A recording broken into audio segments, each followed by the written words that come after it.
అందరికీ నమస్కారం. రాత్రి నుంచి మీడియాలో అమలాపురం అసెంబ్లీ సీటు జనసేనకే కేటాయించినట్టు, జనసేన పార్టీ ఇన్ఛార్జిగా ఉన్నటువంటి నాకు కేటాయించినట్టుగా మీడియాలో కథనాలు వస్తూ ఉన్నాయి. అయితే దాని మీద కార్యకర్తలు కూడా అత్యుత్సాహంగా ఆనందంగా ఉన్నారు.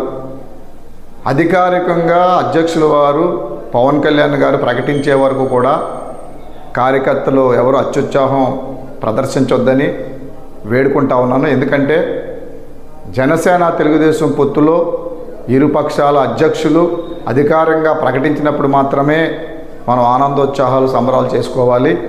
అంతవరకు కూడా సంయమనం పాటించాలి. అధ్యక్షుల వారు అధికారికంగా ప్రకటించే వరకు కూడా సంయమనం పాటించాలని చెప్పి కార్యకర్తలకి విజ్ఞప్తి చేస్తూ, ఇవాళ తాడేపల్లిగూడెంలో జరగబోయే జనసేన తెలుగుదేశం సంయుక్తంగా నిర్వహించే తెలుగు జన విజయకేతనం సభను విజయవంతం చేయడం మీద మనం అందరం కూడా దృష్టి కేంద్రీకరిద్దాం. ప్రతి ఒక్కరూ కూడా భారీ ఎత్తున తరలి వచ్చి ఇవాళ 3 గంటలకు జరగబోవు తాడేపల్లిగూడెంలో జరగబోవు జెండా మన సభను విజయవంతం చేసుకుందాం. ప్రతి ఒక్కరు కూడా కదిలి రావాలని జన సైనికులకి, అభిమానులకి, అదేవిధంగా తెలుగుదేశం పార్టీ నాయకులకు అందరికి కూడా పేరు పేరున విజ్ఞప్తి చేస్తా ఉన్నాను.